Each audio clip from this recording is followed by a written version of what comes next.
Do you know, I've only ever heard one busker doing it, and it was right here at Oxford Circus. And I was walking down I always run down the escalators, he bragged, and I could hear the strains of something familiar coming up the echoing passages, and I thought, blimey, it's my song. And people tell me that, that they get heard. And I thought, what do I do? And I sort of paused. I didn't want to walk past in case he clocked me. He wouldn't have done. And I thought, should I have a laugh and say you owe me 10% or chuck a few bob in the hat? But do you know what? It's quite a nice feeling to think that, you've contributed in that way, right across the board. It's a nice feeling, actually. I don't mind it at all. You've got this lovely show coming up in May at the Royal Albert Hall, which is kind of home from home in a way for you. And you're calling it the Loyal Command Performance. Yeah.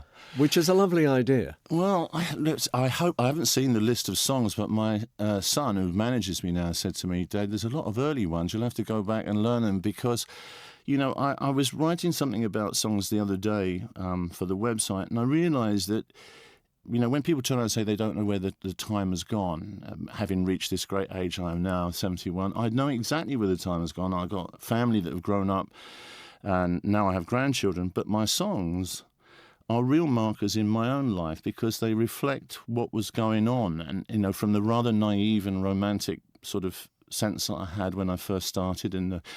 But then you get a little bit harder edged as you go on, and you find other musicians are doing, or writers are doing the same sort of thing. So the songs actually are kind of my markers in my life. So going back to the ones that were markers in the people's lives who are coming to the show, it's quite surprising to see how many of them are apparently from the early days. I'm hoping that with my advancing years that the songs have become more mature and, in the way that the kind of writers that I particularly admire. And they may be a little harder to penetrate than some of the earlier ones, but nevertheless, that's part of growing up. So the audience will pick the songs from about 300 that you've written. Yeah. I'm going to turn it around now. Can you pick one from the 70s, sort of beginning of the decade maybe? Of mine? Yeah. I think I can because I can't, modesty forbids, but I can't claim the original thought. The original thought came from a book by Hermann Hesse, a Swiss, German-speaking Swiss writer. And it was a story of a young man's search for meaning, if you like. So I read this book, and it had a wonderful calming effect on me, and I wrote a song. And when Gus Dudgeon, my dear friend Gus, sadly missed, produced the album You Were Meaning Brought Me Here, which was 1971, he said, let's get an orchestra on this. And I turned up. I mean, I was only a kid really at that age. Well, 25, I was 26. And he had the full LSO in the studio. And and I sat in the studio. I'm getting goosebumps just thinking about it. The sound of that orchestra against Ralph playing his guitar and singing. It was just absolutely fantastic. And the song?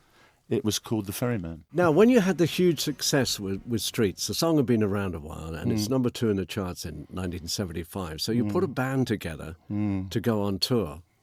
But it didn't work out well. I mean, it was your Dylan It was my Dylan moment, yeah.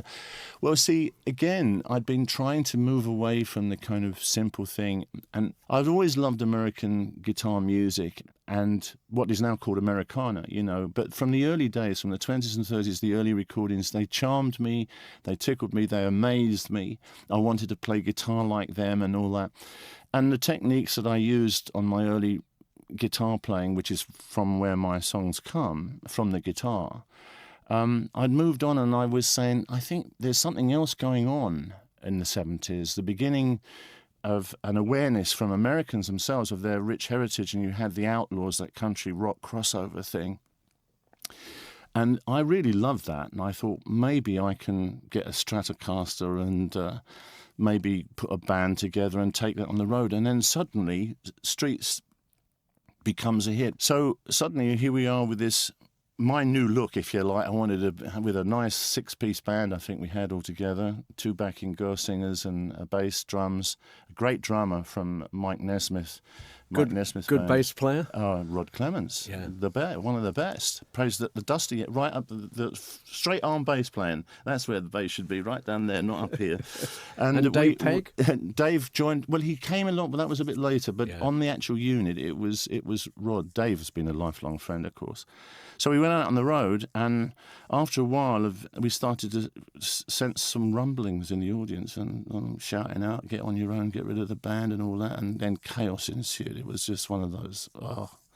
How we kept 13 or 15 people on the road and kind of some sort of order. It was chaos. Yeah. So you went plugged when you should have been unplugged. Yeah, I did. I did it the other way around. But I went back to playing on my own, and with a couple of other flirtations, I've stayed a soloist, really. Talking of American guitar players, I know you like Ry Cooder. Can you pick a track?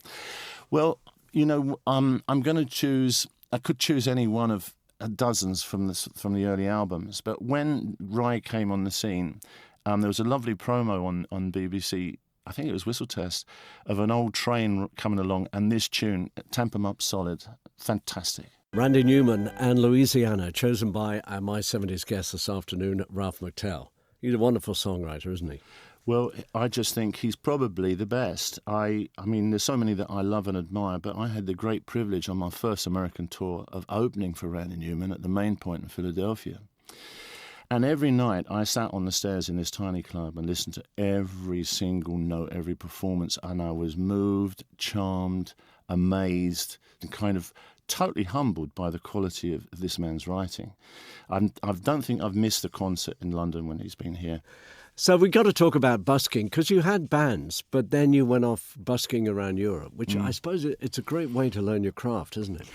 I think it is, and also, but it does much more than that for someone like me. I was a very shy kid, very, very shy, and music, just learning to play the guitar meant people would say, come to this party, or bring your guitar to the pub, or bring your guitar to the beach, or whatever. You're learning all the time, and you're learning, you're playing songs and sharing it. But, I was following a kind of ideal set up by the likes of people like Whiz Jones and Alex Campbell, and people that left the United Kingdom to play on the streets abroad so they could get down to the south and have whatever the adventure was, kind of following the footsteps of Woody Guthrie and the guys that used to hitchhike on railway trains. Of course, they're doing it on the road. And it was tremendously appealing to me. And this is a true story, I took a 10 shilling note with me for emergencies in my little pocket on my Levi's on the side, Yeah. and my guitar. And when I came back, I still had the 10 bob in that little pocket there, because I'd actually just about managed to feed myself and play on the street. We've talked about the song Streets of London. It's time we played it, really. Okay. But I'd love to talk to you about the writing of it. Did it come quickly, or is it... Well, the answer is no. It's actually one of the ones that took the longest time. What happened was, and I hope you don't mind me telling a little bit more about it. When I was in Paris, I was busking over there, and my friend made a deliberate choice to become a junkie. He wanted to experiment, and it just drove me crazy, because you can't get through to a junkie. You can't tell them, And in Paris, there were these guys that used to sleep over the hot air vents, from the metro and that.